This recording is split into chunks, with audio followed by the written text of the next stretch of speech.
한 말씀 간단히 홍원표 교수님 하실 수 있을까요? 네, 조금 좀 더, 좀, 네, 네. 예, 조금만 김태평님, 기다려 주세요. 예. 네, 김태평님, 네, 우리 김정훈 선생님이 손을 드셨네요. 네,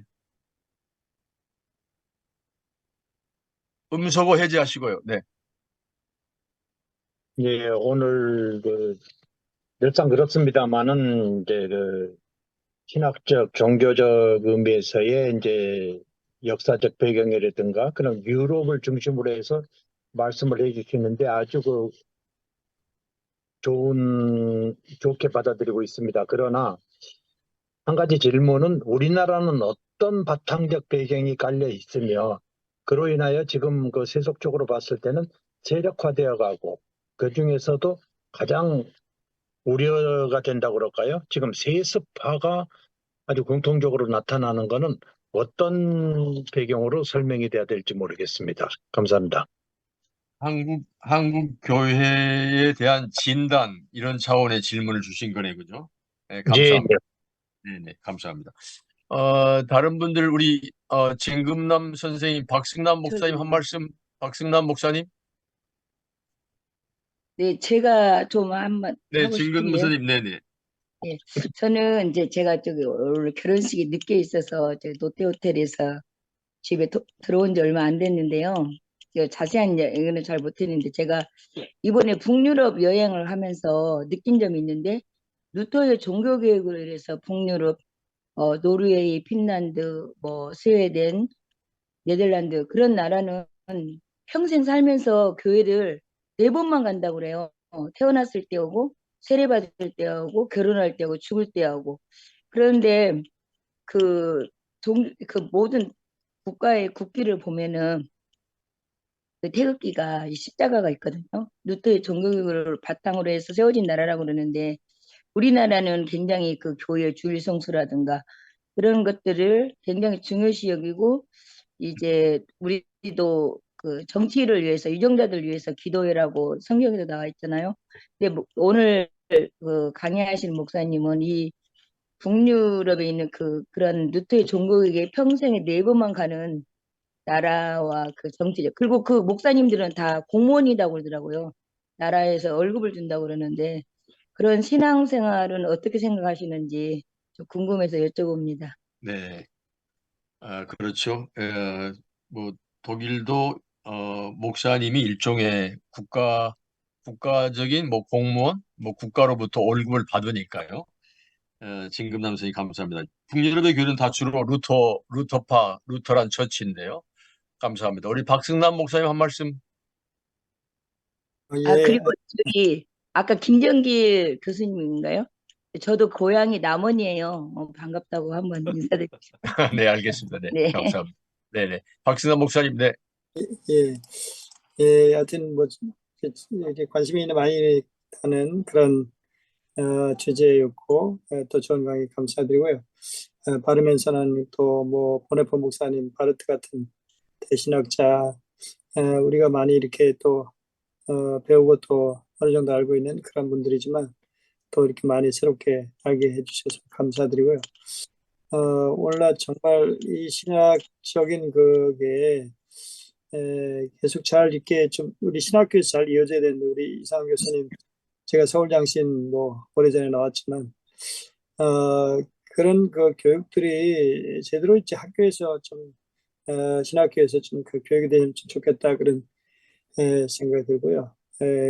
그렇 교육만 제대로 돼도 태극기 부대 같은 그런 그 목회자는 나오지 않을까 이제 안 나오지 않을까 생각하는데 우리 주변에도 그런 분들이 워낙 많이 있어요. 경상도이기 때문에 더구나 목회자나 장로님들이나 다 뭐 그런 식의 사고를 가진 분들이 많이 있는데 어쨌든 우리 신학교에서 그 역할이 참 중요하다 이렇게 생각 들기도 하고 우리 신학교 때도 이렇게 제대로 그런 부분에 대해서 심도 있게 배우지 못한 것 같아서 아쉬운데 어쨌든 신학적인 과제로서 오늘날 우리 그 장신대나 또 우리 뭐 서울 장신대나 또 우리 여러 신학교에서 어떻게 이런 것들이 잘 교육이 되고 있는지 좀 궁금하고 그것이 실천될 수 있는 그런 것들이 우리 한국 그 교단 강단에 잘 네. 이렇게 효과적으로 어떻게 실천될 수 있을까라는 그런 고민을 갖고 질문을 해봅니다. 네. 저기 박승남 목사님은 하나는 지금 문경에서 목회를 하고 계시는데요. 경북 문경에서 목회를 하고 계신데 장신대학교 출신이시고 통합직이시죠. 통합직 목사님이신데 예, 서울장신 박승남 30기입니다. 목사님의 박승남 네? 서울장신 30기입니다. 30기. 네, 박승남 목사님의 질문을 이제 좀 제가 다른 각도로 한다면 도대체 신학 교육은 어떻게 되어야 하는가? 우리 아니 이상은 교수 제가 말씀드릴게요. 발언께 드리겠습니다. 이상은 교수님 신학교에 계시는데 신학대학에 계시는데 신학교육은 어떻게 돼야 되는가? 이런 차원의 질문인 것 같습니다. 제가 최자연 교수님도 질문을 주시기로 했고 최수일 교수님인데 먼저 최자연 교수님께 먼저 손을 드셨기 때문에 한번 최자연 교수님, 네, 예, 예, 감사합니다. 제가 드리고 싶은 말씀은 교회라고 얘기를 하는데요. 그 교회도 금방 말씀하신 분이 얘기했는데 각 지역마다 이 권력 구조가 너무나 다른 거예요. 우리나라는 이 교회가 너무나 촘촘한데 예를 들어서 그리스 같은 데는 진짜 태어날 때 한 번, 죽을 때 한 번, 결혼할 때 한 번, 이런 식으로 가는 거밖에 없고. 그래서 제가 말씀드리는 것은 그 종교라든가 교회라는 것을 어떤 획일적인 개념으로 파악을 하는 게 이게 좀 불합리하다 하는 말씀드리고, 그리고 제일 마지막에 결론에서 오늘 발제하시는 분께서 이렇게 말씀을 하셨어요. 교회라는 게 가진 자를 위한 거냐, 갖지 않은 자를 위한 거냐, 이런 문제가 있다고 그러셨는데요. 그런데 이것도 획일적인 개념이라고 제가 생각이 들고, 제가 말씀드리고 싶은 것은 교회라는 것도 하나의 사람들의 모임이기 때문에 이게 가진 자를 위한 건가, 갖지 않은 자를 위한 건가 하는 것도 그 교회에 소속하는 사람들이 민주적으로 결정을 해야 되는 문제다. 이런 것이고, 그게 하늘에서 또 떨어진 것도 아니고, 또 한두 사람의 지도자가 결정하는 것도 아니고, 그래서 저는 이 교회를 하나의 전체적이고 획일적인 것으로 파악을 해서는 안 되고, 교회 구성원들이 얼마나 민주적인가. 그러니까 이게 목회자가 이렇게 강압으로 네, 누른다든가, 네, 어떤 네, 하나의 철학이나 이런 걸 가지고서 음, 거기에 영향을 받는 게 아니라 사람이 네, 중심이 돼서 이 사람들이 무엇을 결정하는가, 이 절차라는 게 중요하다고 생각된다는 말씀을 드립니다. 네, 감사합니다.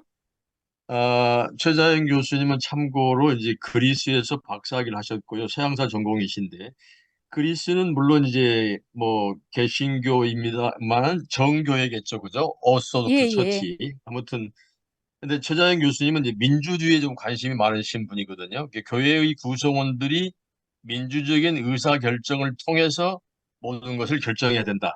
참고로 말씀드리면 최 교수님 아까 늦게 들어오셔서 잘 못 들으셨을 텐데 칼 바르트는 스위스 사람이고 또 그래서 직접 민주주의적 요소가 있다 이런 말씀도 하셨다는 말씀을 참고로 드립니다. 네, 제가 늦게 네, 들어왔는데 강의록을 다 보고 들어왔거든요. 네, 감사합니다. 네, 네. 예.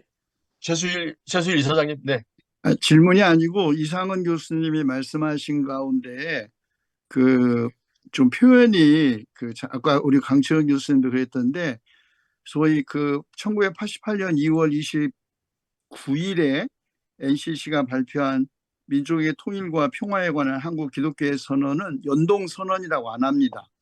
그게 연동교회에서 했다고 해서 그렇게 이름을 붙였는지는 모르지만 통상 88 선언 이렇게 줄여서 하지 저는 연동 선언이라는 말을 처음 들어서 아주 좀 당황스러웠고요.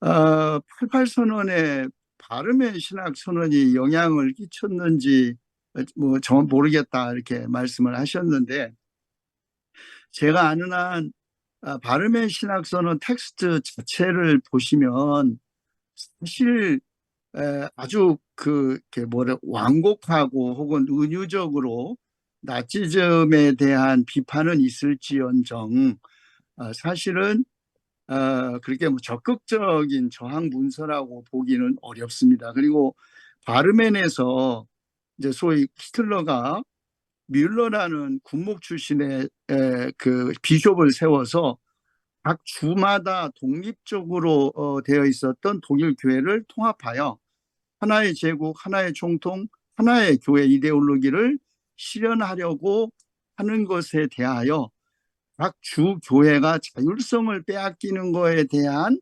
불만이 우선적으로 있었지, 히틀러가처럼 아니야 이렇게 그걸 미리 예감하거나 해서는 아니다라는 것이 좀, 그래서 일단 바르멘 신학선언이 조금 그 뭐라 할까요, 좀 그렇게 과장되게 그게 평가되는 것은 사실 조금 비판적으로 봐야 한다라고 생각이 들고요.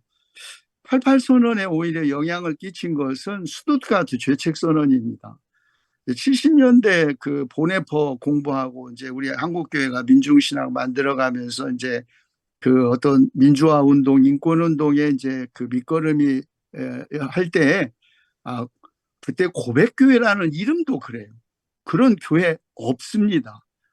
그 총회 이름이 소위 고백총회라고 있지, 고백교회라고 자꾸 단어를 쓰니까 마치 다른 어떤 교회가 있는 것처럼 오해를 하는 거예요. 누터교회 있고 고백교회 있고 뭐 유니언테 있고 뭐 개혁교회 있듯이. 근데 사실은 나중에 이제 그게 신앙 고백의 차원이라는 거죠. 유대인 문제도 신앙 고백의 문제이지 윤리적 문제가 아니라는 거거든요. 네.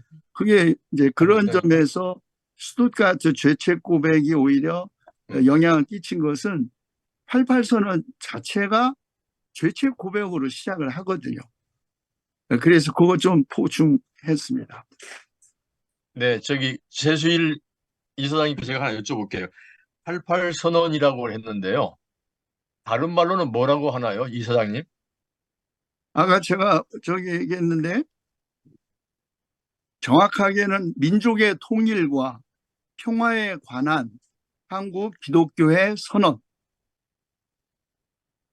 네네. 다시 한번요. 다시 한번요. 민족의 통일과 평화에 관한 한국 기독교의 선언. 네네. 약칭 민족 선언. 민족 통일과 평화에 관한 선언이라고 생각하면 되겠네요, 그죠? 그렇게 줄여서. 네네. 네. 네네. 민족 통일과 평화에 관한 기독교 선언이네요. 지금 이상은 교수님이 저한테 비디오 신청을 하신 거죠? 아니요, 제가 비디오 아닌가요? 네, 잘 알겠습니다. 네. 자, 그러면 여기까지 말씀을 주신 것에 대해서 우리 이상은 교수님 한 번 더. 네. 잠깐만요. 홍원표 교수님 말씀 있으실까요? 저는 바르트 좀 읽었는데요. 네네. 예, 좀 어려워서 읽다 말았습니다. 네네. 말씀을 들었어야 되는데, 네네. 늦게 들어서 죄송합니다. 아이고. 네네. 감사합니다. 네. 예, 예. 참고로 우리 홍원표 교수님은 한나 아렌트 예. 전체주의를 발표하셨습니다. 감사합니다. 예, 자, 고맙습니다. 이상은 교수님. 네, 예. 이상은 교수님. 예, 지금 말씀이, 글쎄요. 드릴 말씀이 많긴 한데,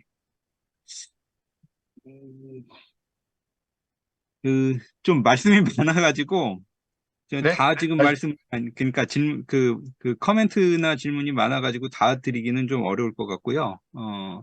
일단은, 다 저기- 메모는 하셨죠? 이수 교수님. 네네네네. 네네. 감사합니다. 네네.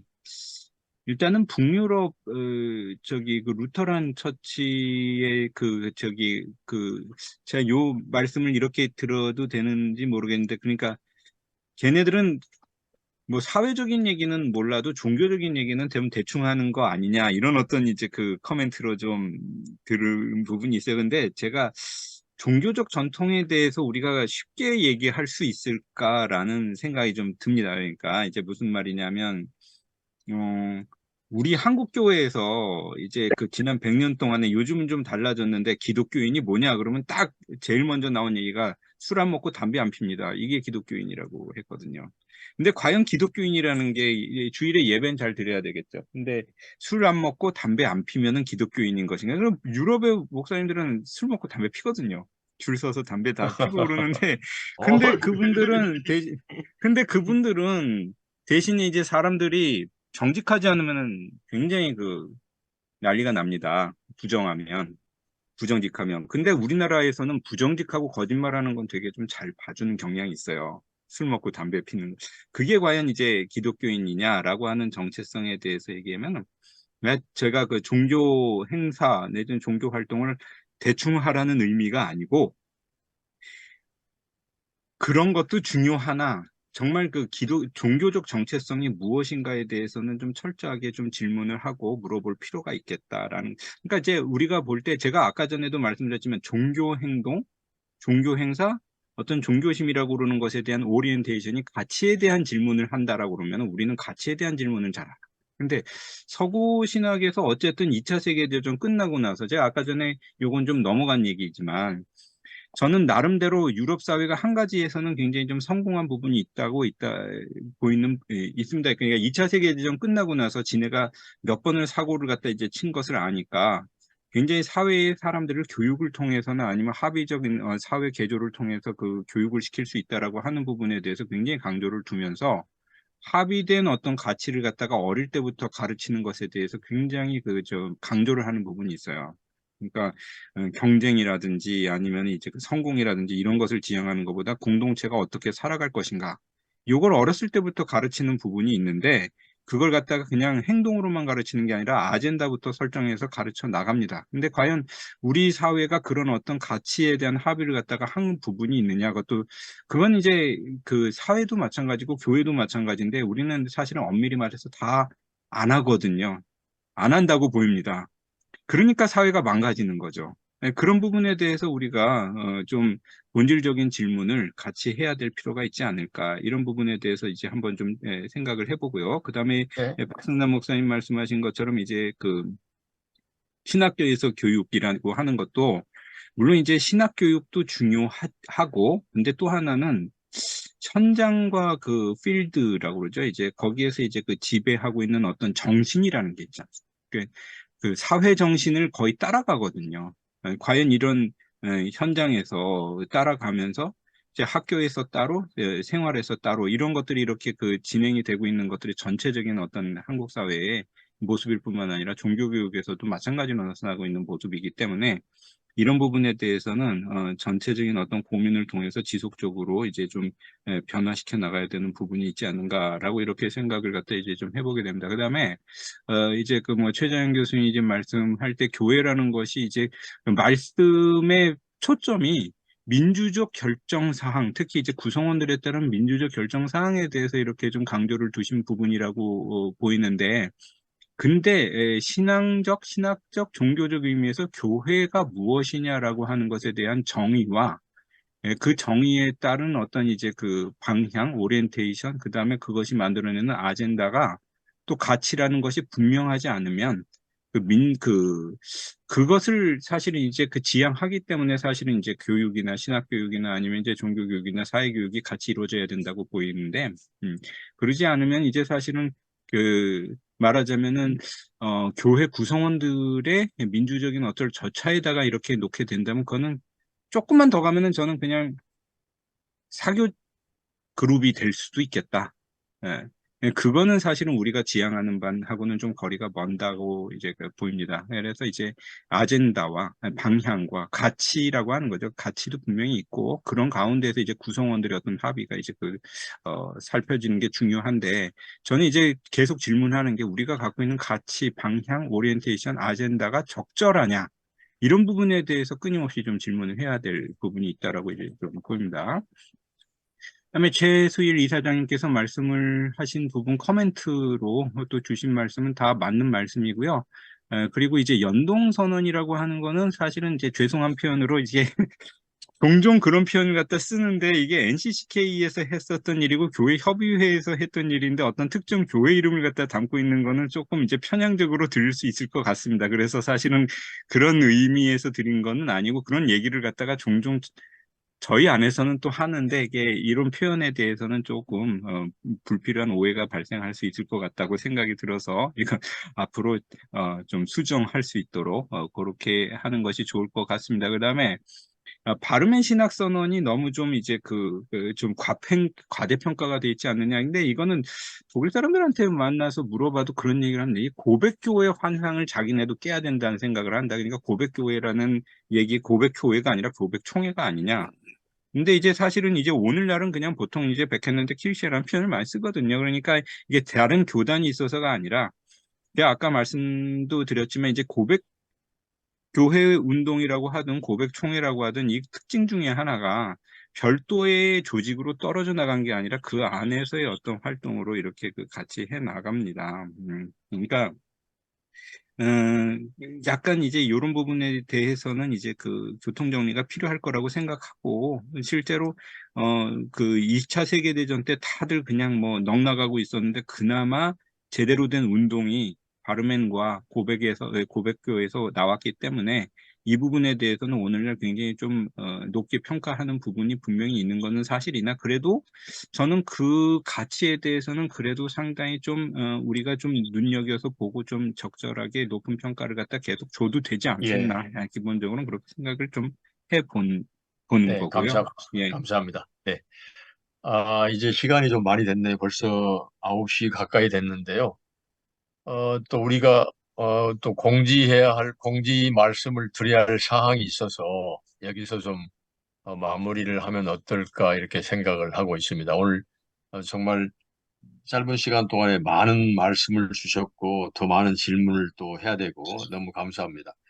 아시는 대로 지금 파시즘의 어제와 오늘이라는 이름을 공공선을 위한 민주 시민교육 언론 파시즘의 경계 이렇게 좀 고치려고 합니다. 다시 한번 말씀드리면 예, 예. 공공선을 위한 민주 시민교육 언론 점 2개 찍고 그리고 파시즘 경계 이런 표현으로 지금 하고 있고요. 그 다음에 두 번째 드릴 말씀은 강의 마치시고 A4 용지 2장 이내로 신문 기고문 형식으로 글을 주시면 일반 대중들이 읽기 쉽게끔 또 한국사에 시사하는 바를 담아서 주시면 프레시안에 넘깁니다. 프레시안에서 지금 연재하고 있습니다. 프레시안에 연재하고 있고 지금 현재까지 연재가 한 4번, 5번 됐나요? 신광수 교수님 연재됐고 지금 오늘 박성철 칼 슈미트 소장님 연재가 됐고 다음 연재가 이제 홍원표 교수님 연재 접니다. 차례입니다. 예. 네, 다음 연재가 될 겁니다. 예, 참고로 예. 말씀을 좀 드리고요. 예. 오늘 강치원 목사님 처음 들어와 주셔서 저하고 동명이인입니다. 예. 그래서 잘 모르시는 분들은 저한테 언제 뭐 시상 박사학위를 받았냐고 이렇게 또 여쭤보시는 분이 계시더라고요. 예. 우리 강치원 목사님은 아까 소개해드렸던 대로 통합 측의 장신대학이고 예. 민스터 대학이시죠, 강 목사님? 네. 네, 민스터 대학. 민스터 대학은 독일 북부에 있고 종교 개혁사에서 아주 중요한 또 맞습니다. 제세례파입니까? 아주 중요한 전통이 있는 곳이고 또 하나 중요한 것은 가톨릭의 김수환 주경이 민스터 대학을 나오셨죠? 공부하셨죠. 네, 민스터 대학에서 공부하셨고 그리고 또 옛날 뭐 우리 사회에 많은 그 신문 지상에 보도됐던 송두율 교수가 아마 민스터 대학 출신인 예, 걸로 맞습니다. 그렇게 네, 기억을 하고 같이 뭐 있습니다. 식사도 하고 같이 대화도 나누고 그랬죠. 송두율 교수하고요? 네. 그래요? 네네. 네. 감사합니다. 그러면 연배가 좀 비슷하신가요? 아니, 아예 송두율 교수도 아닙니다. 한참 위시죠? 그분을 모셔가지고 저희가 민스터 네네. 사람들이 민스터 이제 강의하러 오실 때 네네. 모셔가지고 특강도 듣고 식사도 네. 하고 제가 우리 교회, 제가 독일 개원 교수 있을 때 우리 교회 부목이 그 민스터에서 유학을 하는 바람에 제가 민스터까지 가서 잠을 자고 네. 아주 여행을 좀 많이 했던 기억이 있습니다. 여러분 감사합니다. 이용희 실장님 잠깐 뭐 행정적인 사항 네. 뭐죠? 카톡 오픈 채팅방 좀 한번 좀 소개 좀 해주시죠. 네. 요 이야기 끝나고 이상은 교수님 마무리 말씀하고 끝내도록 하겠습니다. 잠깐만 좀 기다려주시면 감사하겠습니다.